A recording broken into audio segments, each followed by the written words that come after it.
Hi, everybody. Welcome to City Talk on a very, very hot and steamy Friday in Ontario. Don't know how hot it is wherever everybody else is, but I can assure you that it's as hot in Brampton, maybe hotter as it is here in Toronto. We have Mayor Patrick Brown with us, which we're really pleased to have because he has been at the helm of one of the cities that's been the most challenged by COVID and has been arguably one of the most creative in terms of responding to the challenge.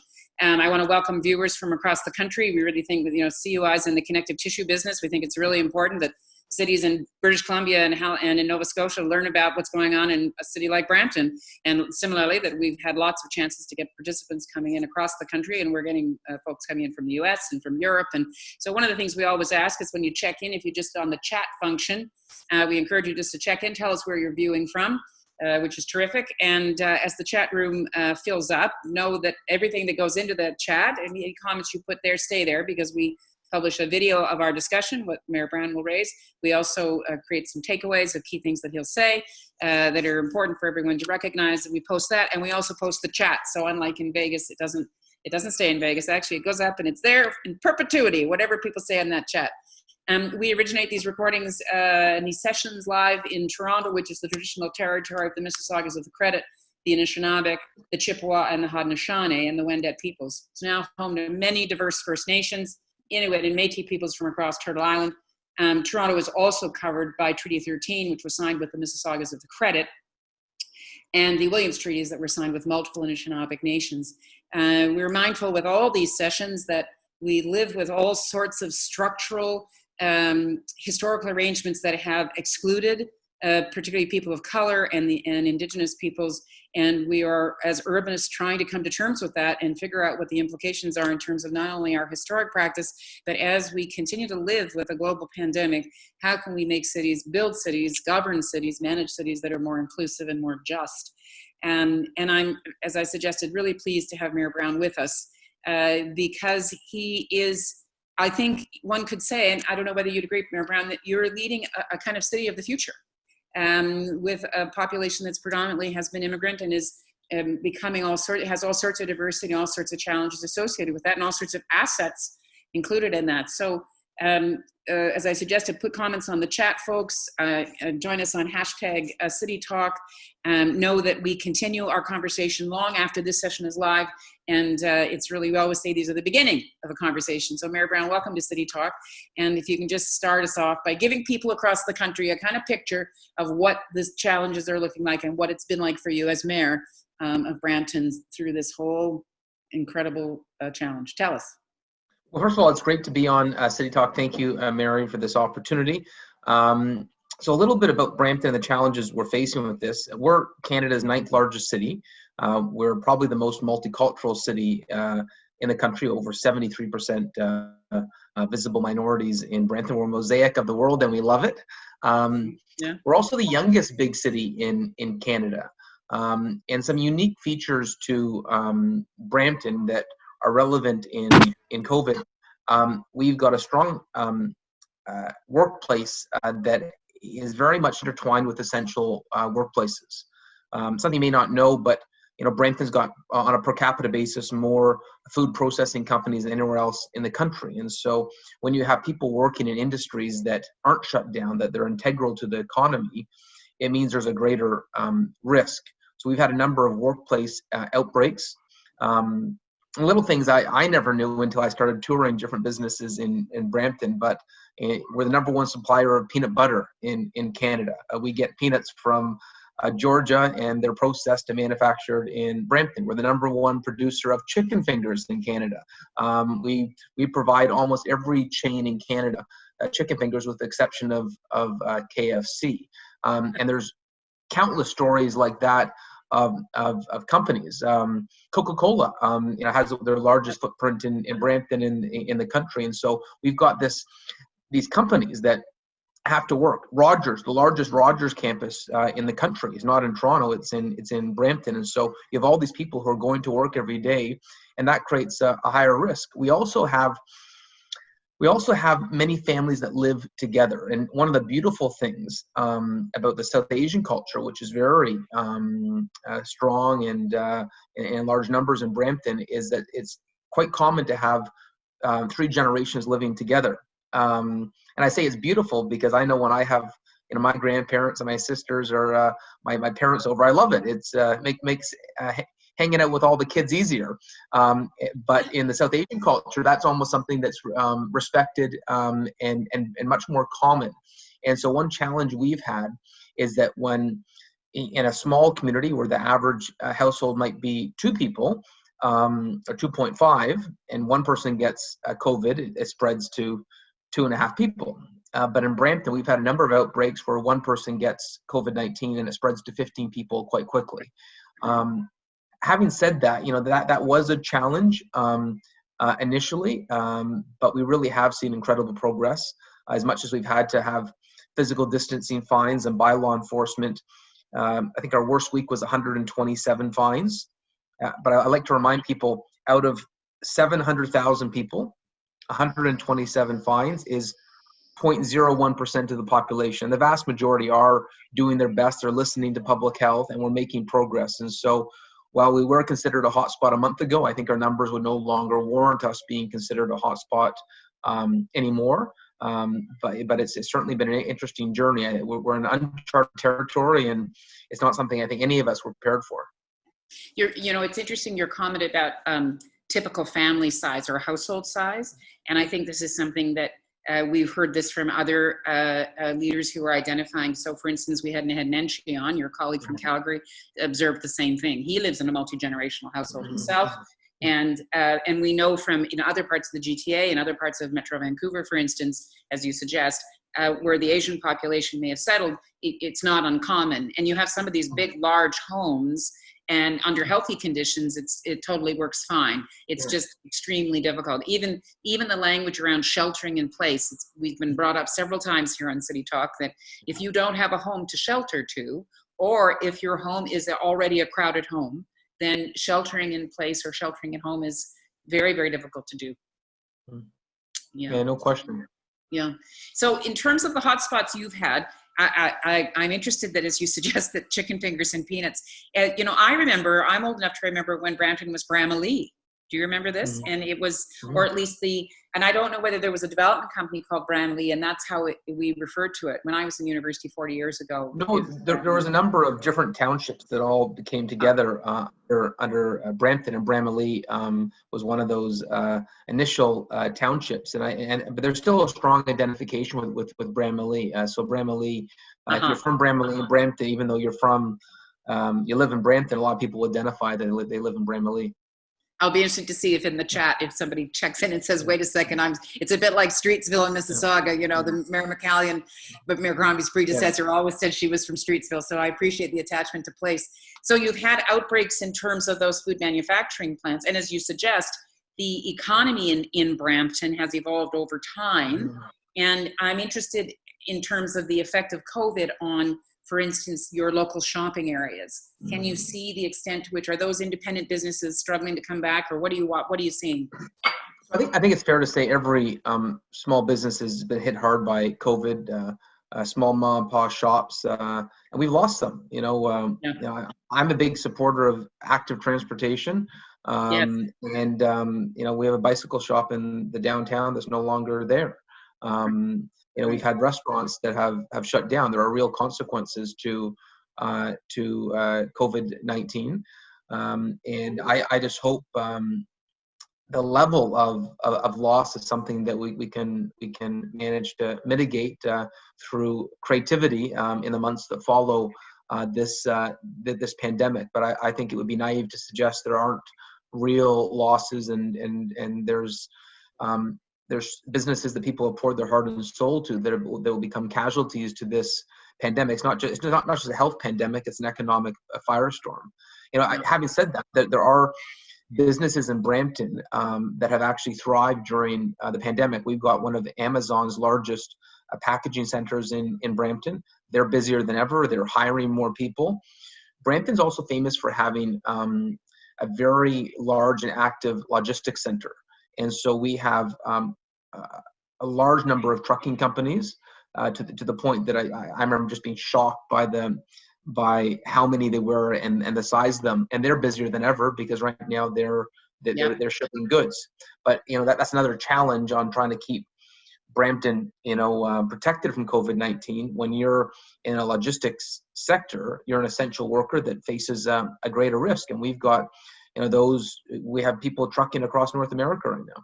Yeah, and there's as you suggest, you're a hub. So there's lots, and of course you share the airport. So there's lots of coming in, coming out, tons and tons of movement. Mayor Brown, I don't have a good sense of the percentage of people that live in Brampton and work in Brampton versus live in Brampton and work somewhere else. What was before COVID? What was the pattern of mobility? More people going out to work, or more people coming into work, or about the same? So we definitely had more people leaving the city for work each day. It's one of our challenges. We want to create an employment center in Brampton, but there is that pull to Toronto, and many people work in downtown Toronto. It creates gridlock on our roads, and you talk about the challenges of that permanent gridlock and the permanent traffic. Part of the goal of changing that over time is that you're not so reliant on having to commute, and build our own employment centers in Brampton, which is a longer term project that we're working on. Mm-hmm. I mean, you mentioned about that your transit and mobility is important to you, and again, in other cities there's sometimes resistance to this kind of thing, but you've been investing, and I know working with partners, the province and federal government, and your regional partners in Peel, about creating better connection across the GTA.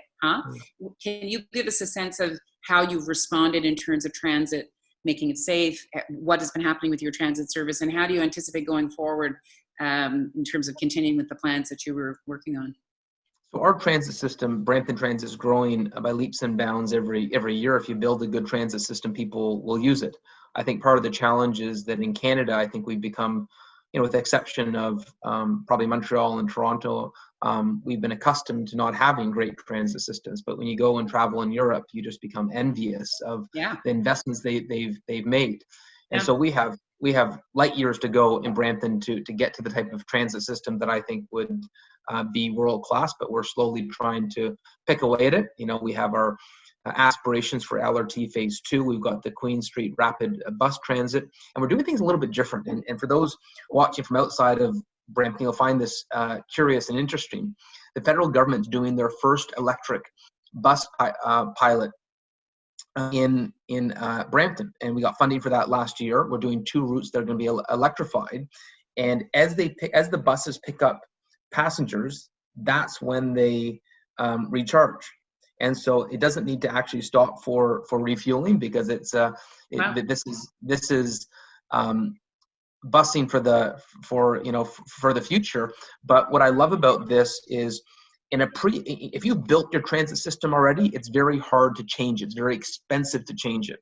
Because Brampton is growing so fast, we have a unique opportunity that if we do it now, the costs are not prohibitive. Council just passed a motion 10-0 that our new transit facility is going to be electrified. Now the cost escalated 30%, but imagine having to tear down a transit facility. It would be 200% cost escalation. And so we're making some of the choices now to be able to create a green, environmentally friendly, and frankly, over time, it will be cost efficient. If you look at what you'll save on fueling, it will be cost efficient. And so, I'm excited about where our transit system is going, and obviously everything is sort of on hold right now with COVID. But there's some really interesting adaptations to where transit's going in Brampton. And we have a council that one of our things we believe passionately in is you build a city for people, not for cars. And so we passed a motion that for every new road built in Brampton, they have to justify to us, staff have to justify us if they can't put active transportation as part of it. So there's almost like a reverse onus now. Wow. That they have to convince council why any new road constructed in the city, they cannot adapt to active transportation. So we're building a master plan right now, and so if you come to Brampton, you're only going to see remnants of it. But I really believe in 5 years and 10 years, you'll see an active transportation network in Brampton that hopefully will be the envy of other municipalities.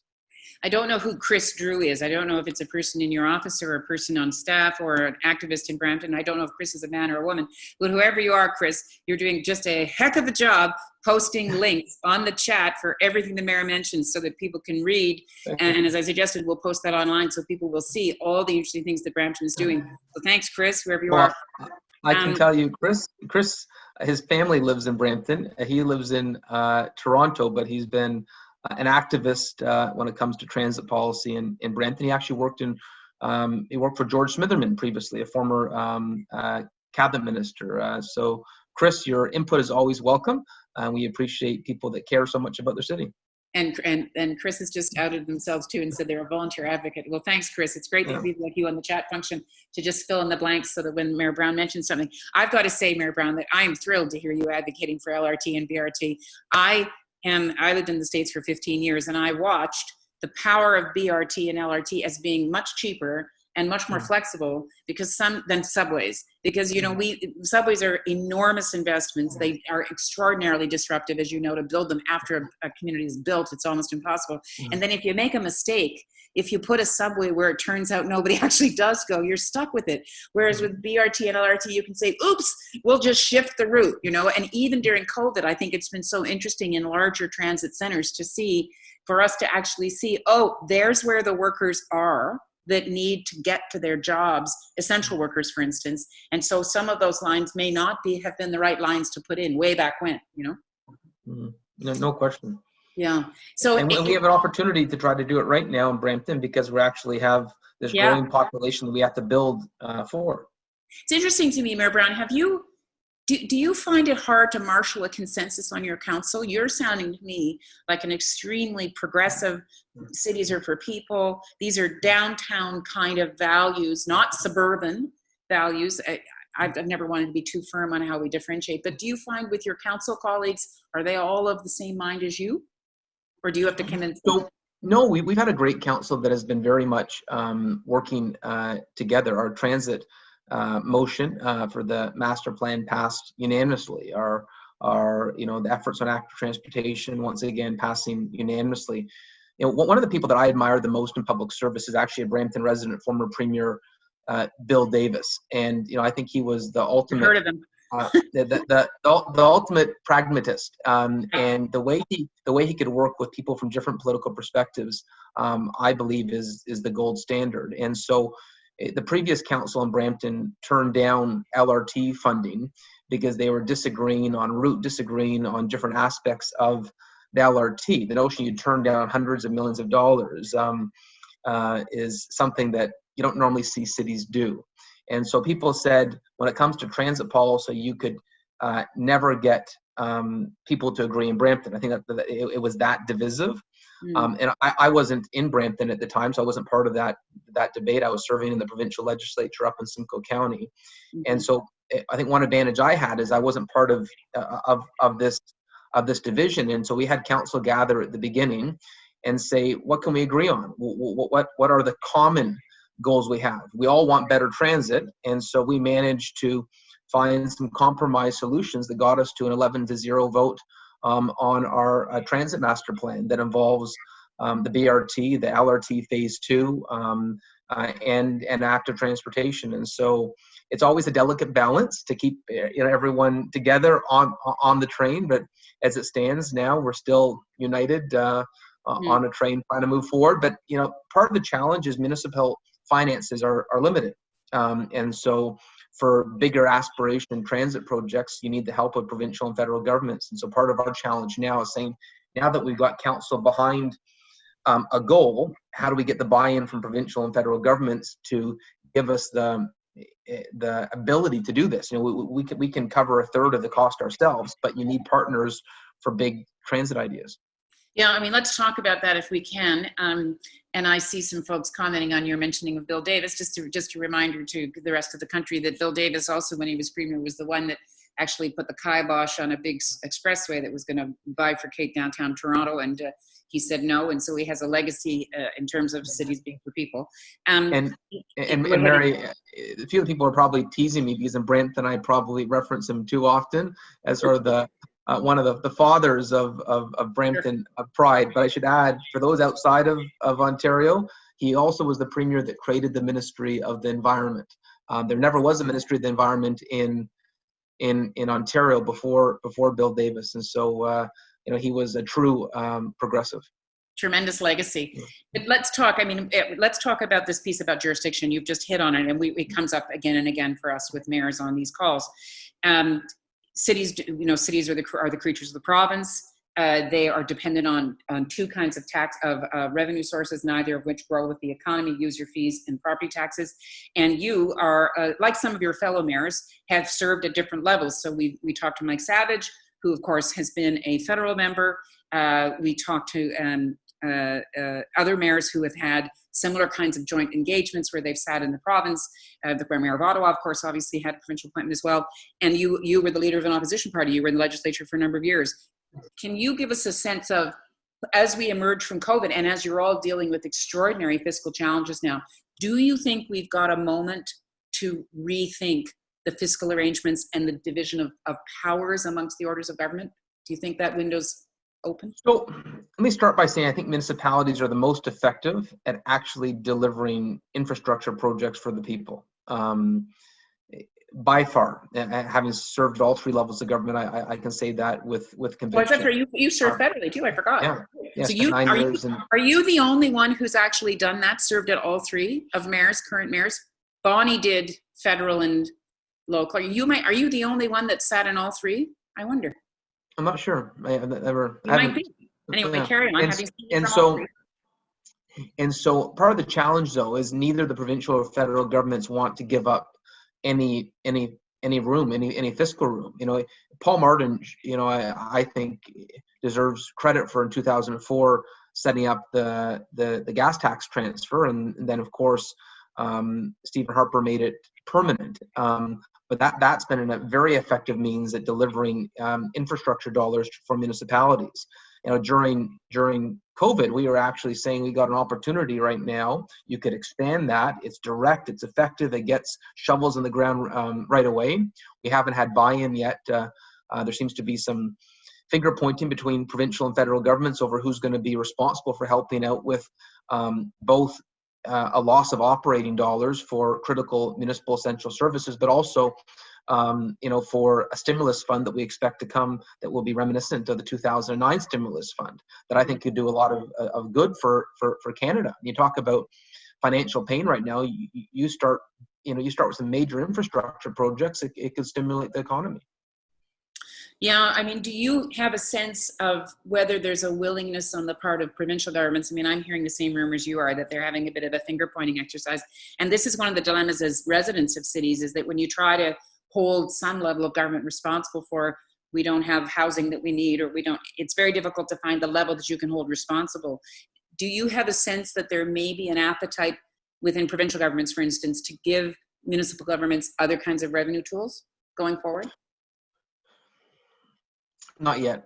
So the provincial finance minister, Rod Phillips, he will say, listen, we know you need help and help's on the way. Not necessarily new revenue tools, but it'll be help is on the way.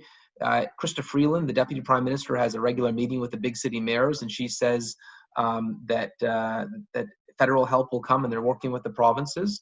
But it's taken a long time. There seems to be a new announcement every week of a different sector of the economy that's getting funding, and municipalities aren't on that list. When I say at the beginning, they're the most effective at actually getting shovels in the ground. It's a wasted opportunity. I know, and I keep wondering whether we can actually shift this so that municipalities aren't seen as another stakeholder. Yeah. That you're not just you're actually the purveyor of the quality of life that 80% of Canadians depend on. And I think one unfortunate thing is the reality is municipalities are creatures of the province, and so if they had more autonomy in this arrangement, in this confederation arrangement, it would be, I think, a good thing for Canada. But right now, it's very easy for them to be a ball that's bounced around. How do you feel about the federal government putting more money, whether they will? Would you be supportive? I know you need money wherever you get it from, but do you want the federal government more involved in giving operating dollars to municipalities, or would you rather No, 100%. You know, for me, I don't care who gets credit. Whether it's through the province or through the federal government directly, whatever means they can find. I actually thought if they had a quadrupled the gas tax transfer, that would have been a very effective means to do it. Would have been My easy. worry, Just quadruple it, as you say. There you go. yeah. Quadruple it. Can't do a times Well, four and from where we are. yeah, and if you look at FCM's ask originally, you know, that type of financial investment would be what was necessary in the year ahead to get us through this pandemic. But you know, we have in some areas of the country that would be unwelcome. I know in Quebec, direct federal involvement in municipalities may not be popular, and so Yeah, it would be seen as an yeah. intrusion. Yeah, but that's the dilemma. I mean, you're saying you want more autonomy for cities. The dilemma is if you take money from the municipality, from the federal government, are you then beholden to them? What about the regional piece, Mayor Brown? As you know, you were a leader in the provincial government, and you've sat there watching all those debates. You've had to be very involved in Brampton with Metrolinx. Is that a structure that is one that the rest of the country should look at, where the regional implementation of transit in building is with an agency? Do you think that's worked, or is that a good model, or no? I think it's a good model if they had more clout, more muscle. You know, we still have multiple transit agencies throughout the GTA, Right. and so if you actually had a regional transit body that wasn't just the group that distributed provincial funding, but if they actually ran transit, you had a regional transit agency, and you didn't, you know, it was more interconnected rather than having 8 different transit agencies. I think it's a great idea that could be more effective. So would you do that? Would you create an RTA? Just, you heard it here first. Is that what you would do? So it's something that I would certainly put my mind to if I was ever back in provincial politics, which I have no intention to. I'm happy in Brampton, but I think it would be very effective.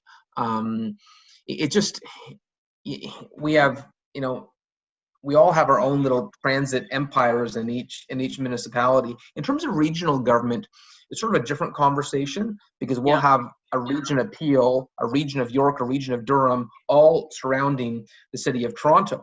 And so it was actually created, believe it or not, here's another Bill Davis reference. Regional government was created by Bill Davis in the 1970s. And the original idea was you had all these small townships. And if you pooled resources, you get better value on your waste management contracts, better value on water, better value on policing, because you would share the cost rather than having, you know, multiples of different administrative leadership. And so I think from a cost-effective perspective, regional governance in Ontario has been good because it has pooled resources. A bigger contract sometimes can get better value. But you haven't done it it hasn't required amalgamation in that you still have you still have the local council, you still have the capacity to have local autonomy. But I know that in the case of the region of Peel, the dilemma you've got there is you've got very different circumstances. You and Mayor Crombie dealing with urban centers, and then the Mayor of Caledon, and it's quite a different mix. Is there rural, do you have rural communities inside the city boundary of Brampton, or is it all predominantly urban? It's very urban, but if you look at some parts of the northwest of the city, it's almost like you're in a rural setting. If you go to the old Huttonville area, it feels like it's a rural setting. But you know, Caledon's changing too. You know, Caledon's growing very fast. If you look at Bolton, which is, you know, part of Caledon, that you feel like you're still in Brampton. And so I think over time, because of the growth in Caledon, you'll see Caledon increasingly looking like Mississauga or Brampton, with the exception that there's a lot of greenbelt land there that will never be developed. With that exception, the urban areas in Caledon will increasingly look like Brampton and Mississauga. Just a slight shift to a slightly different topic. We last week observed COVID, 100 days of COVID, and published a report called Signposts. Where at CUI, we're tracking every 100 days to see what's going on. And one of the things that we saw, of course, is that the impact of COVID is disproportionately felt by people of color and people in disadvantaged neighborhoods and equity-seeking groups. I'm interested that you actually mandated your health department to do heat maps to show early where the instance of COVID was actually happening, right? Yeah. So the genesis behind that is when this all happened, I think we all did a lot of reading on COVID, on pandemics. And I know one of the books I was looking at was on the Great Influenza of 1918, and there was a book that said that the best tool you can give the public is transparency during a pandemic. Don't try to tell them stories. Be as transparent as possible. And so that's sort of been one of our guiding principles in Peel. When I know something, I want to tell the public. So every week we have a teletown hall where I get the head of the hospital, the head of public health, the head of each first responders to give a weekly briefing. So the same briefings I get on a daily basis, we have 10, 15, 20,000 residents get a briefing once a week, whoever wants to come on that teletown hall. And when the Premier mentioned that Brampton was a hotspot along with Scarborough and Etobicoke, people are saying, I want to know where there's a greater risk. And so we asked Public Health to create a heat map that would show that. And there were some initial concerns that you could stigmatize a neighborhood or and people would stay away. But I think at the end of the day, despite those concerns, I think people have the right to know where there's a greater risk. And frankly, I think a lot of people were surprised in the case of Brampton. People had their ideas of this neighborhood may be a little bit more financially challenged. That's going to be a problem. And it was actually an older neighborhood in Brampton that, had a greater level of affluency. Yeah, it's interesting. And am I right too that, as you suggested, you've had food processing plants where it was organized. And have you had a lot, like other places, a disproportionate incidence in long-term care facilities, or not? Not as much. Yeah, so we've had a number of long-term care facilities that were hit hard. The Holland Christian Homes was actually one of the 5 homes in Ontario that the Canadian Forces went into. So listen, the long-term care setting has been hit hard throughout Ontario. My grandmother actually was in one of the homes in Toronto that faced a pretty ugly outbreak. So for me, I've been keeping a very close eye on the challenges that our LTCs have, and unfortunately, Brampton has not been an exception to it. Right. And so as you go forward, talk to us about reopening and the reopening sort of phased approach. We know that Ontario's been struggling with whether it's one set of rules for the whole province or whether or not we can see variations in different communities.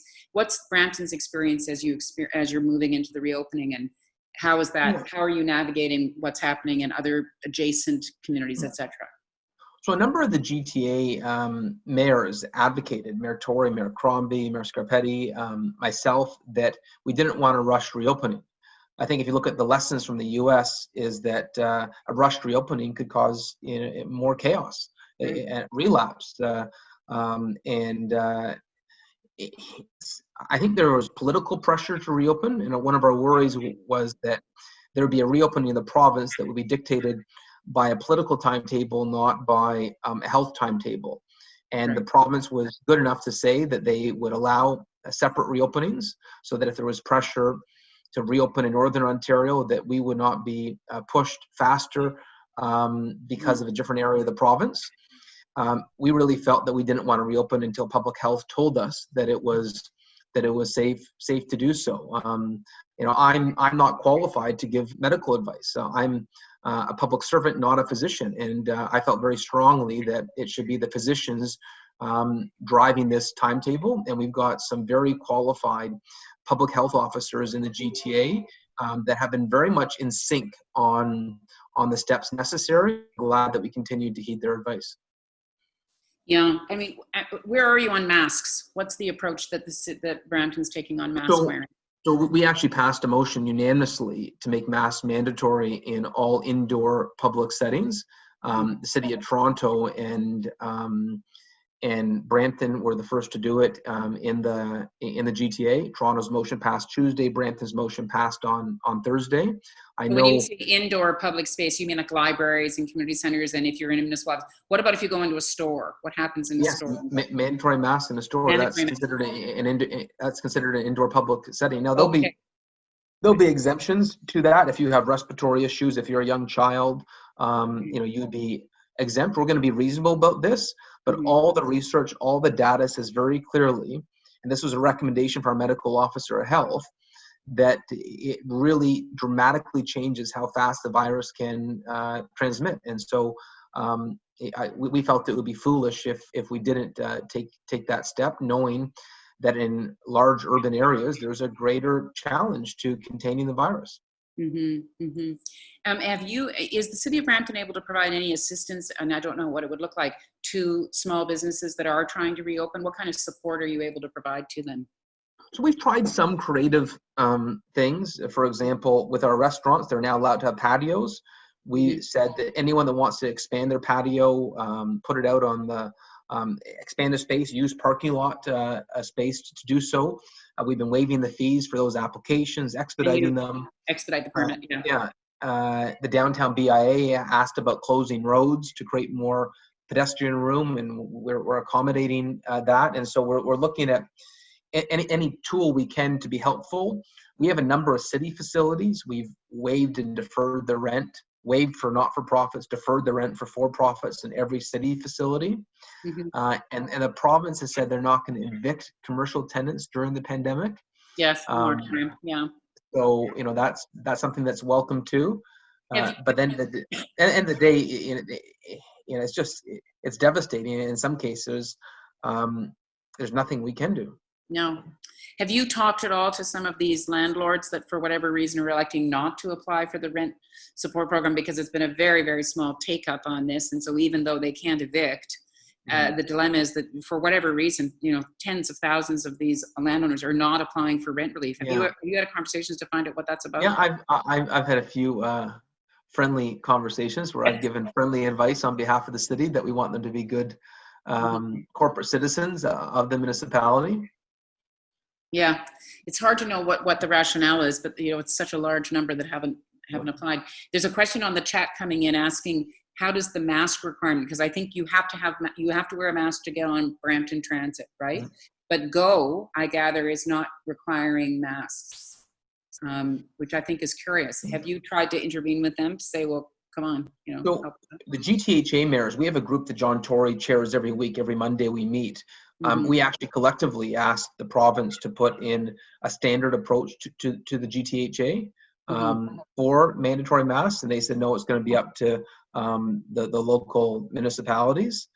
One of the, if there was some commonality, it could make more of a it's easier for the public to digest and follow if it's the same everywhere. When you have to follow a patchwork of policies, no wonder there'll be some people that complain about compliance if we make it confusing.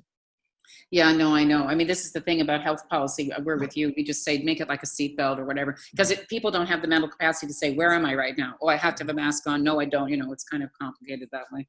So in the next 100 days, believe it or not, COVID 200 is September 27. I can't believe it. It seems to me like it's just on our doorstep. Whereas that first 100 days felt like 1,000 days. So as you're going to go through the summer and into the fall, can you just give us a sense of sort of the three priorities that you feel you've got to keep on the top and on the front burner for you in Brampton? So making sure that the public listens to the advice of public health, hand hygiene, physical distancing, wearing a mask. I know the warmer weather will create challenges to having that advice adhered to, and so we're going to continue to focus a lot of energy to make sure that best practices are followed. So I think that's one thing. Two, making sure that we can have a reopening of businesses in a manner that is safe. I think in a number of weeks the province is going to look at stage 3 of the reopening, and I don't want to see us fall. You look what happened in Texas, where there was a reopening that they turned direction on. I want to make sure that our reopening is done in a manner where we're taking every necessary precaution to make sure we're doing this in a manner that's not going to expose the public. And so I think there'll be a lot of energy placed on the reopening. And to make sure that it's one of the reasons we did mandatory masks. I think mandatory masks is actually not just good for the health, but it's good for the economy. These will create conditions that enable a safer reopening. I think a third focus in the next 100 days is making sure that we had the financial integrity to be able to continue to provide essential services. John Tory and other mayors have said that we could be running out of funds. Municipalities can't run deficits, and so we fund public health, we fund police, we fund fire, we fund transit operators, paramedics. The notion that any of those services we would have to curtail in a pandemic, for me, is preposterous. But we could be in that position if we don't get some financial assistance. And so I think that will be a third goal over the summer, is to continue to increase the advocacy to make sure that we don't have any essential services that are integral to the public that are diminished or watered down because of a lack of finances. And I mean, it's basically another New Deal. We need another New Deal for cities, don't we? It's interesting. Just one thing to finish on. You said it early in the broadcast. You talked about how you're a majority visible minority city, and which is, I guess, you're a visible minority city, and the issues of racism in policing and community policing, I'm sure, is front and center for you in Brampton. Is there a sense of how that's going to manifest as you move forward through the summer? Yeah, so this is a unique moment in history where I think there's a real momentum and willingness to confront systemic racism. And I think we're well positioned to